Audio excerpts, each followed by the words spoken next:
আমরা আছি সিম কোম্পানি থেকে। একটা সিম আপনার নামে তোলা আছে, ওই সেই সিমে আছে 100 টাকা ইমার্জেন্সি ব্যালেন্স নিয়ে আসছিল। এখন সেই 100 টাকা তো অনেক আগে নেওয়া। এখন ওই 100 টাকা থেকে মনে করেন যে আপনার এই যে আমাদের তো এটা একটা ভ্যাট মানে চার্জ যুক্ত হয়, যে ইমার্জেন্সি ব্যালেন্সের যে টাকাটা, এই টাকা থেকে একটা চার্জ যুক্ত হয়। চার্জ যুক্ত হয়ে মনে করেন যে আপনার টাকা হয়েছে 5000। আমি ফোন কিনিলাম বুঝছো, তা আমি ফোন চালাই নি তো, চালাই আমার ছেলে ফেলেরা সময় একটু মানে আমার ধরো বোনের বাড়ি একটু কল দেওয়ার দরকার হইলো, মার কাছে একটু শোনা দরকার, এই টাকা ফুরিয়ে ধরো 20 টাকা ফুরি 10 টাকা ফুরিয়ে আমি এইভাবে কথা ওই কই। যে সিম আপনার নামে আপনার আইডি কার্ডে তোলা আছে, ওই সিমে মনে করেন যে 100 টাকা নেওয়া হয়েছে, সেই 100 টাকাতে আমাদের চার্জ জমা হতে হতে বহুত আগে নিয়ে তো 5000 টাকা হয়েছে। আমি ও সমস্ত কিছু বুঝবো না, আসো আমাকে দাঁড়ান আপনি দাঁড়ান। আমার ছেলে ফেলেরা আছে, আচ্ছা তাদের সাথে কথা বলতেছি পরে। ওই ফোন আমার বহু আগে কিনা না, ফোনটা মনে হয় গত বছর কিনা আপনার সেই সিমটা চালায় কে?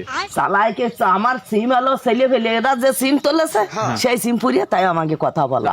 আপনার আইডি কার্ডে যেটা তোলা সেটা কে চালায়? আমার আইডি কার্ডে যে সিম তোলা এ তো আমি তো জানতেছি না যে কিটা তোলেছে কি আর আছে, আমি কিছু জানি না, শুধু আমার টাকা দিছে আমার ফোনটা কিনে এনে দিয়েছে। তাহলে এই এখন মনে করেন যে ওই 5000 তো হয়েছে, ঠিক আছে। আর আছে 1800 ক্রাইম করা হয়, ওই দিয়ে শুনলাম যে কম বেশি এরকম মেয়েদের ছেলেদের উত্তক্ত করা আসছে, ঠিক আছে, সার্ভার ক্রাইম। তো তার ভিতরে ওই সিমটা আছে মনে করেন যে ওই বেআইনি ভাবে ব্যবহার করা আছে। এখন আমাদের চাকরি বাঁচায় রাখতে গেলে আপনার কাছ থেকে টাকা নিতে হবে আমাদের। ওই দেখেন ওই কিস্তিওয়ালারা যেরকম বাড়ি আসে, কিস্তি তো দেওয়াই লাগে আমাদের। ফোন কিনেছি গত বছর 5000 টাকা গেছে ফোনে আমার এক সিম কিনিয়ে। এনার নাম হচ্ছে কল্পনা, ঠিক আছে, বাড়ি ময়নাপুর। এনার হচ্ছে ওই আইডি কার্ডে এনআইডি কার্ডে মানে সেই সিমে মনে করেন যে লোন নেওয়া হয়েছিল 100 টাকা। সেই 100 টাকা লোনের তে মনে করেন যে আমাদের ব্যাট চার্জ যুক্ত হয়ে 5000 টাকা হয়েছে। এখন যেটা হয়েছে সেটা শোধ করতে হবে না। লোন তোলা ছিল তাহলে কি জন্য ও বোঝা ঠোঝা না, ও অশিক্ষিত মানুষ বোঝা ঠোঝা না, ওই সমস্ত করতে হয়।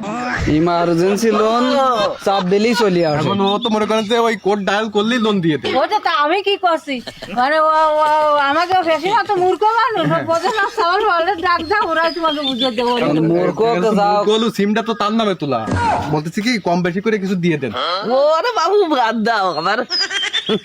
এখন আমি মনে করেন যে বাড়ির পরে আইছি, সেই 1 টাকাও নেই আমার, 1 টাকাও দেওয়ার মতন নেই আমার। ও করলে হবে না, আমাদের তো চাকরি বাঁচবে না, আমাদের টাকা আমি কি আরবো চাকরি বাসবে না, আমি এই যে ফোন কিনে দেয় বাড়ি জ্বালাই মরিয়েছি। ওকে কি ওই যখন লোনটা নিয়েছেন আপনি তখন আপনার মনে হলে যে দিতে পারবেন না, না? আমি লোন নিইনি।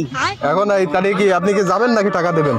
ওই যাবো, যাবেন? সঙ্গে যাবো, এই তাহলে একটু তাহলে যাই গুছাই গেছে আসেন, দেখান দেখে গুছাই আসে। তাহলে ওই গুছাই গেছে আসেন, যান কাপড় চোপড় কিছু নিয়ে আসেন সাথে করে, থাকতে হবে না তো।